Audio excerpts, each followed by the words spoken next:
Assalamualaikum warahmatullahi wabarakatuh. Salam sejahtera untuk kita semua. Bertemu kembali dengan saya, Bu Vero. Kali ini dalam materi laporan keuangan perbankan. Sebelumnya kita pahami terlebih dahulu konsep bisnis perbankan.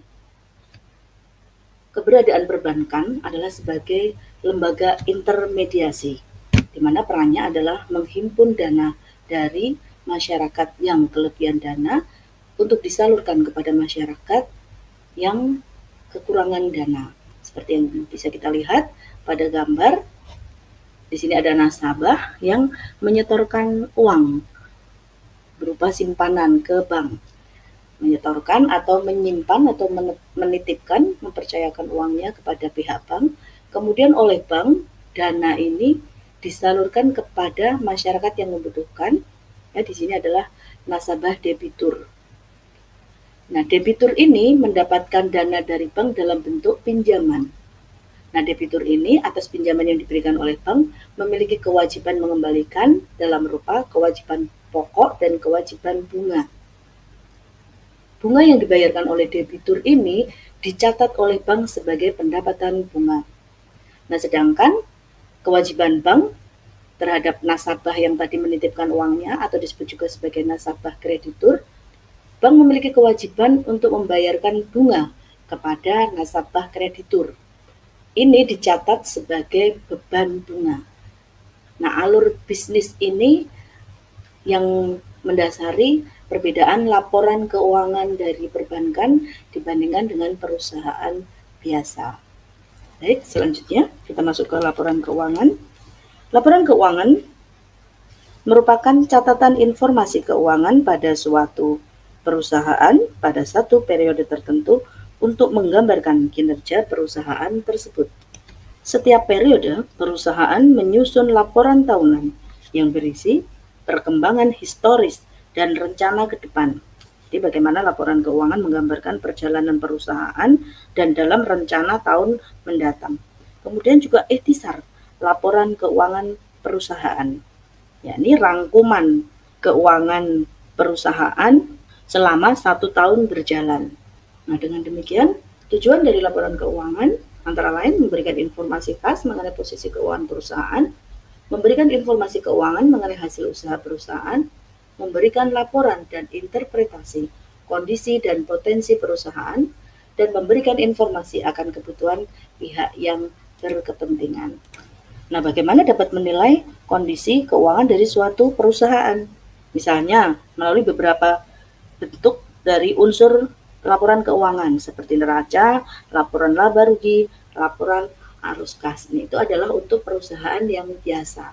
Nah, bedanya antara perusahaan biasa dengan perusahaan perbankan, jika perusahaan biasa biasanya hanya 4 laporan keuangan, yaitu laporan posisi keuangan, laporan laba rugi, laporan arus kas, dan laporan perubahan modal, maka laporan keuangan untuk perbankan yang harus dilaporkan lebih banyak. Ada sekitar 9 laporan yang wajib dilaporkan. Nah, kita bisa lihat ada laporan posisi keuangan, laporan laba rugi, laporan arus kas, kemudian yang membedakan adalah laporan rasio keuangan, laporan perhitungan KPMM, laporan komitmen dan kontingensi, laporan kualitas aktiva produktif, cadangan kerugian penurunan nilai dan penyisian penilaian kualitas aset, dan laporan transaksi spot dan derivatif. Yang dimaksud KPMM di sini adalah ketentuan penyediaan modal minimum atau disebut juga sebagai Capital Adequacy Ratio atau CAR. Ini diperoleh dengan memperbandingkan antara modal inti dengan aset tertimbang menurut resiko. Modal inti terdiri dari setoran saham dengan laba-laba yang sudah berjalan. Sedangkan aset tertimbang menurut resiko adalah perhitungan aset berdasarkan profil resikonya. Jadi ada aset yang tidak beresiko, ada aset yang beresiko, dan semakin beresiko. Nah, aset yang tidak beresiko, semakin tidak beresiko, maka semakin tidak diperhitungkan. Demikian sebaliknya, semakin beresiko aset, maka semakin diperhitungkan. Sebagai contoh, bank memiliki aset berupa tagihan tunai. Kemudian ada tagihan berupa kredit yang memiliki agunan rumah tinggal. Kemudian ada kredit yang tanpa agunan. Nah, masing-masing aset ini memiliki atau diberi bobot yang berbeda-beda. Misalnya, tagihan tunai, maka dianggap memiliki bobot 0% misalnya atau tidak beresiko. Kemudian ada kredit yang beragunkan tempat tinggal, misalnya diberi bobot 35%. Kemudian tagihan yang telah jatuh tempo tapi tidak beragunan, gitu ya, atau kredit tanpa agunan, maka diberi bobot 100% misalnya. Dengan demikian, intinya, maka setiap aset yang dimiliki oleh bank memiliki bobot resiko yang berbeda-beda. Kemudian, apa yang dimaksud dengan laporan komitmen dan kontingensi? Jadi, laporan komitmen dan kontingensi memiliki peran yang penting sebagai bagian dalam laporan keuangan bank. Laporan ini melengkapi aspek transparansi, akuntabilitas, independensi, responsibilitas, dan kewajaran dari keseluruhan laporan keuangan bank. Kontingensi atau lebih dikenal dengan peristiwa atau transaksi yang mengandung syarat merupakan transaksi yang paling banyak ditemukan dalam kegiatan bank sehari-hari. Kontingensi ini dimiliki oleh suatu bank dapat berakibat tagihan atau kewajiban bagi bank yang bersangkutan. Nah, dengan adanya pengakuan kewajiban kontingensi pada laporan keuangan, maka kewajiban yang dilaporkan akan lebih akurat dan informasi laba yang dilaporkan akan lebih bermakna bagi penggunanya. Selanjutnya adalah laporan kualitas aktiva produktif. Mengapa perlu dilakukan penilaian terhadap kualitas aktiva produktif? Kualitas aktiva produktif merupakan suatu alat untuk menilai jenis aset yang dimiliki oleh bank. Dengan demikian, tujuan dan maksud dari penilaian kualitas aset ini adalah untuk menilai kondisi aset bank, termasuk di dalamnya mengantisipasi atas resiko gagalnya pembayaran dari proses pembiayaan. Karena kualitas aktiva produktif berpengaruh terhadap laba, yakni berpengaruh pada tingkat profitabilitas. Karena apa? Karena penanaman yang dilakukan oleh bank adalah pada aktiva produktif yang juga merupakan sumber laba terbesar. Nah, apa sajakah bentuk dari aset produktif? Bentuknya sangat bervariasi. Antara lain, kredit yang diberikan, surat berharga, penempatan dana antar bank, tagihan akseptasi, tagihan derivatif, penyertaan transaksi rekening administratif, dan penyediaan dana sejenis lainnya. Selanjutnya adalah cadangan kerugian, penurunan nilai, dan penyisihan penilaian kualitas aset. Bank memiliki kewajiban untuk membentuk cadangan kerugian. Jadi, setiap bank memiliki kewajiban untuk membentuk cadangan kerugian untuk mengantisipasi kemungkinan kerugian akibat penanaman dana dalam aset produktif. Sebagai contoh, di masa pandemi, di mana banyak sekali usaha yang mengalami kegagalan sehingga mengakibatkan gagal bayar kewajiban kepada perbankan. Nah, untuk mengantisipasi kegagalan-kegagalan seperti ini, gagal bayar dari nasabah seperti ini, maka inilah fungsi dari pembentukan cadangan kerugian. Nah, semakin banyak cadangan yang harus dibentuk oleh suatu bank akibat semakin besarnya kemungkinan resiko kredit yang bermasalah, maka ini akan mempengaruhi keuntungan dari bank. Karena semakin besarnya pembentukan cadangan kerugian, maka semakin mengurangi kemungkinan keuntungan bank dan berpengaruh pula terhadap CAR-nya, semakin menurunkan capital adequacy ratio. Laporan transaksi spot dan derivatif yang harus dilaporkan ini berarti terkait dengan kegiatan atau transaksi dalam berupa valuta asing yang dilakukan oleh suatu perusahaan perbankan.